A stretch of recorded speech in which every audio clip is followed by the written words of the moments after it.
Hello there, all you people of the internet and variations thereupon, and happy freaking holidays. Whether you celebrate Christmas, Hanukkah, Kwanzaa, what religion is Kwanzaa again? Anyway, I think we all have our favorite Christmas specials.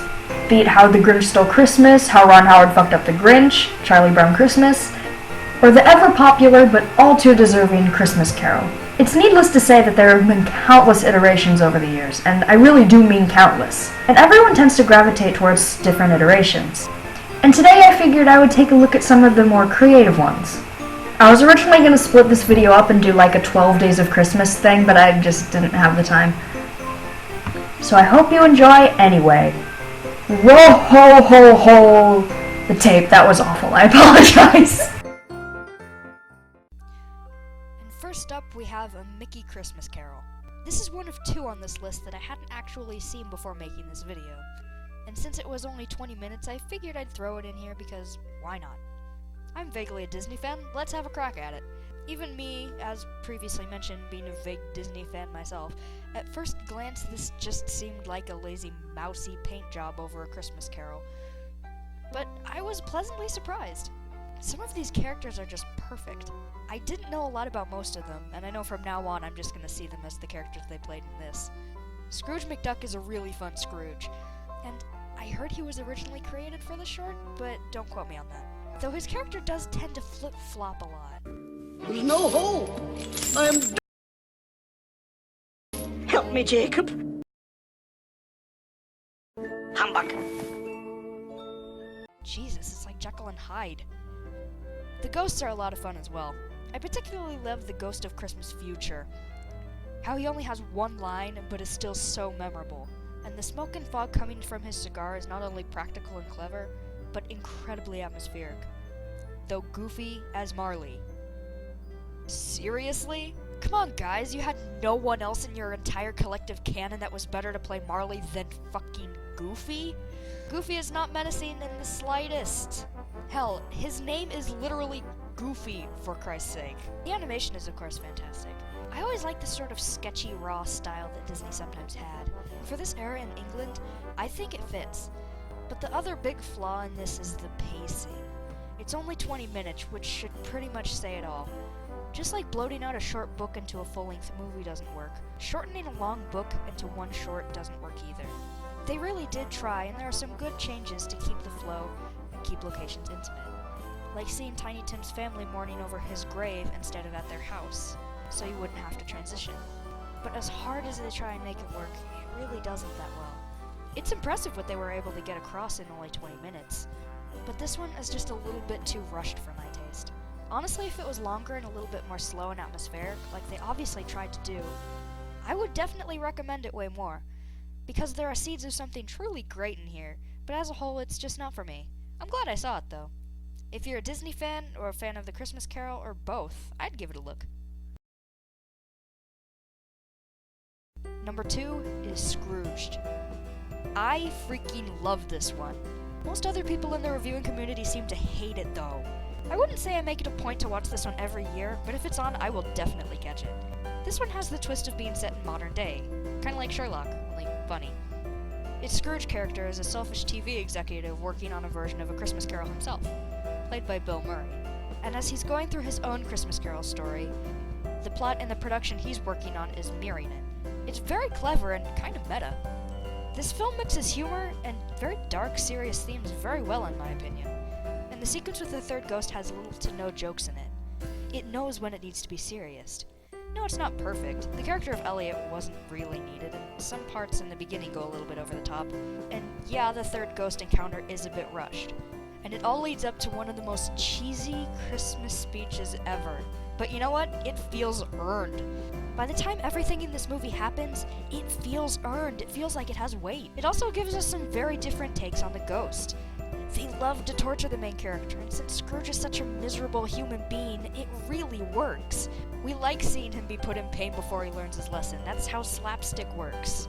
The Ghost of Christmas Past is a crude taxi driver who more likes to shame Scrooge and point out his mistakes in life.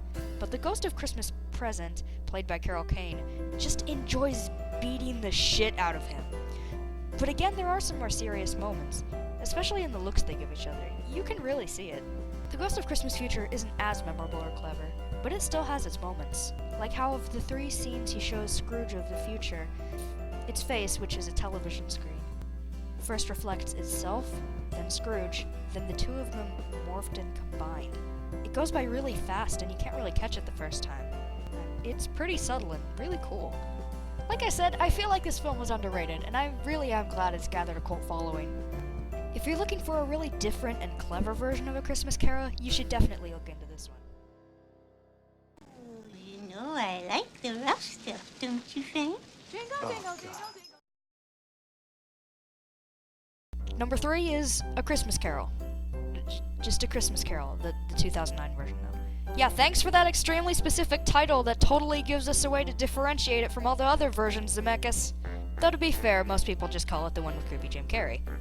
I really don't have anything against him, I swear, it's just these movies. In the light of that, you probably think I hate this one. You would be wrong about that, though. There were actually some things on this movie that I loved, and some things I didn't love. You'd think by these two things combining, they would make a film that's just meh. But the good and the bad are so isolated and so separated from each other that I really wouldn't consider them one. A lot of people said it was over-the-top dark, but you know what? I actually liked that aspect, because for the first time in any of these adaptations, it actually felt like a dream. No, it wasn't supposed to be a dream, but I always imagined it being much more dreamlike than anything we've really gotten in the past. They're spirits, they can do whatever they want, get creative with it, and that they do.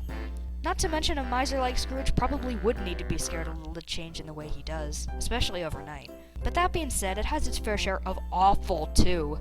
Like, why is everything Scrooge owns completely in good condition? I thought the idea was that it was in good condition at one time, but Scrooge let it decay because he wouldn't get off his lazy ass and pay someone to fix it.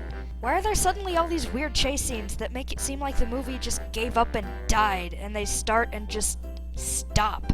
Why is he suddenly tiny in the 3rd scene? Why are there only like 3 collective voice actors in the entire movie? Why do all the characters look like deformed pedophile apes? Okay, so I guess it's clear that I'm not the biggest fan of motion capture.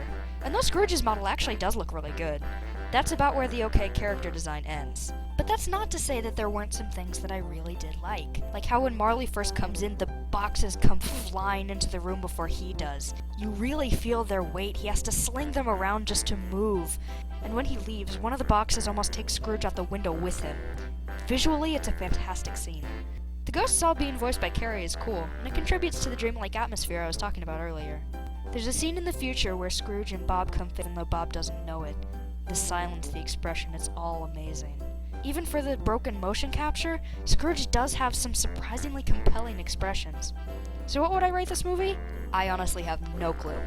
Like I said, I really do feel like the good and bad moments are very much in their own world. So on this one, I'm just gonna have to give up and say I have to recommend it to you just so you can make up your own mind about it.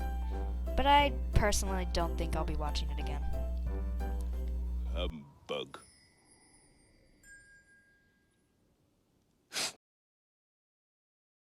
And last but not least, there's A Muppet's Christmas Carol.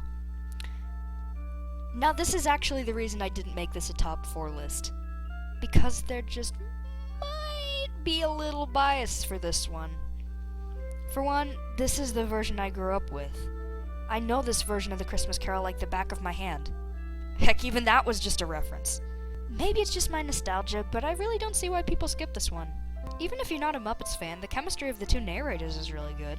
Michael Caine is a great Scrooge, and the score is phenomenal. It's actually a musical, and just say it to yourself. A musical Muppets version of A Christmas Carol. This sounds awful, but it's really not. In fact, it's quite good. Maybe not the best, the pacing gets kind of weird in spots, and not all of the characters make an impact. I honestly couldn't tell you who the Ghost of Christmas Past was right off the bat. But it is very enjoyable and surprisingly serious. Oh, and remember what I was saying about the good songs? Yeah.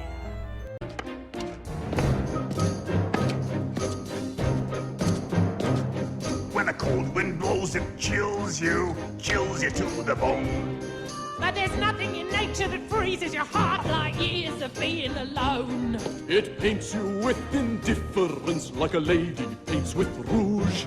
And the worst of the worst The most hated and cursed. is the one that we call Scrooge. Unkind as any, And the wrath of many. this is Ebenezer Scrooge. I've seen this film over a dozen times, and that song still gives me chills to this day. Hell, it did just now while I was editing this. Just look at this introduction! Can you honestly not be threatened by a guy after an opening like that? It's the drums, isn't it? I think it's the drums. Oh, but let's not forget the overzealous trumpeter. Bet he would be sour. Even the vegetables don't like him. Though some of the songs are somewhat exposition-y.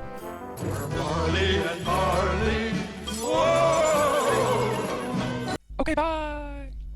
But they all sound great, especially the darker ones. But maybe that's just me. I would definitely recommend this one. You know, if you don't mind puppets. The bell tolls one. We're Marley and Marley. Whoa! We're Marley and Marley. Whoa! And that's about it for this time around. It'll probably be my last video through the end of the year. We'll see. But whatever you celebrate, have a very happy holiday, and I will see you next time. Arrivederci.